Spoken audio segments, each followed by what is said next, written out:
This little bag here contains something that tool manufacturers would rather you didn't know. And I'm going to tell you and show you what it is, and guess what? It could save you a lot of money. Coming up next. Now, whether I'm working inside my shop or I'm outside in the elements, writing the rain all-weather notebooks, keep my notes in good shape. Write in the rain notebooks. Repel rain, sweat, and grime.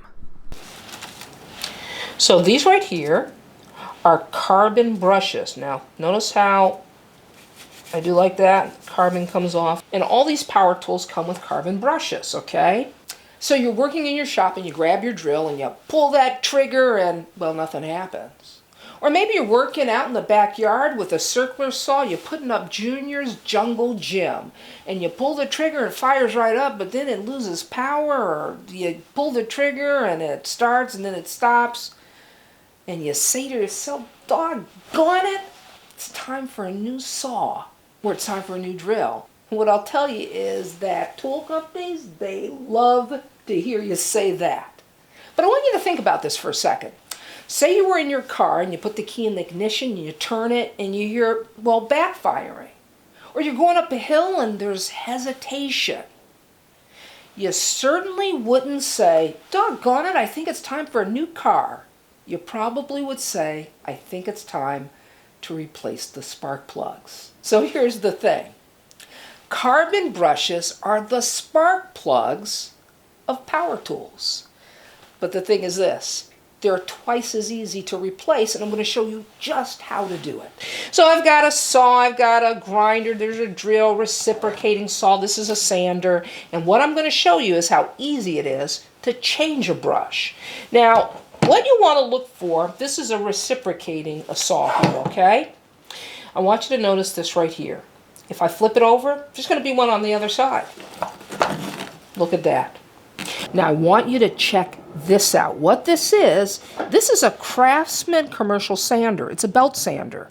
But what's interesting about it is it has the same discs with a slot in the center. I'm going to turn it around so you can see the front. Check it out. That same disc with the slot in it. Now we're back at the reciprocating saw. Now what this is it's a secret door to a compartment that houses the brushes. Now what I'm going to do is remove this door with a slotted screwdriver. And you just do like this. There we go. Here's our brush. So here's our carbon brush, okay? And what I can tell you is that it's in good shape. Now, if you work on cars or you know anything about cars and spark plugs, when you pull a spark plug, the condition of the spark plug tells you that it's bad or that it's good, just like a carbon brush. Now, if this was a bad brush, it'd be worn down, okay? And what I will tell you is you don't need to pull the brush out to take a look at it. Usually, the power tool tells you that it's time to replace it. Either it doesn't start, or it's intermittent, or there's a lack of power, okay? So I'm going to reinstall it. I'm just going to slide it in that slot like that, okay? And like I said, it's spring-loaded, so I'm going to have to push it down. I'm going to put my cap back on.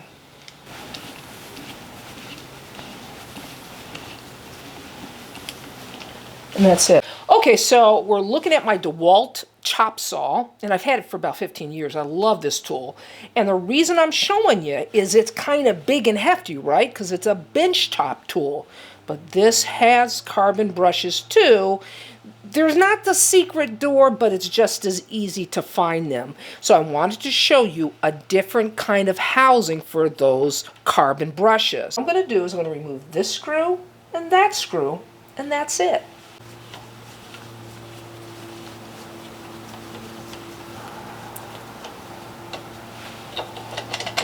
The reason I brought you over here to the chop saw, the bench tool, was because it has carbon brushes, but the setup is a little different.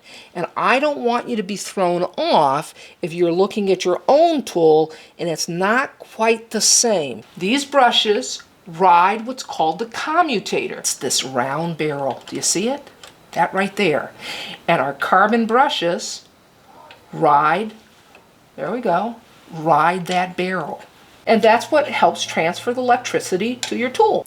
Now what I'm going to do is I'm going to remove this. They tend to be spring-loaded, so you're able to move them, okay? See how that's moving? That tells me that that is where the carbon brush is. There we go. There we go. That, let's take this off. So that's our carbon brush, okay? So this is a little different because see there, it's attached to a wire. So what we do is we just pull it out like that. That's it. And so what you do is when you get your new one, you just take it and plug it in. Now my brush is fine. So what I'm going to do is I'm going to just plug it back in. There we go. Plugged in. All right, let's put the casing back on. Okay. This is a little bit more tricky to put back in.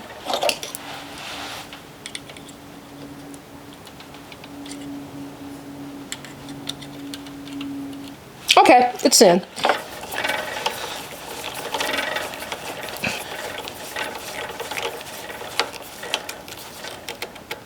So that's it. Didn't I tell you that it can be as simple as changing a spark plug? You know, it is the spark plug of power tools. And what I want to say is this. If you think that you've got a bad brush, just pull it out. You can take it to the hardware store, take it to a big box store. Maybe you'll find it. But chances are your best bet is to go online and go to a place like Amazon to find those brushes. In fact, I'll put a link in the description below this video to various brushes for power tools. Maybe you can find yours. This is Leah saying, you can do this. See you next time. Hey, before I go, Write in the Rain notebooks, they're our sponsor again this month. And I'm going to place a link in the description below the video so you can check them out.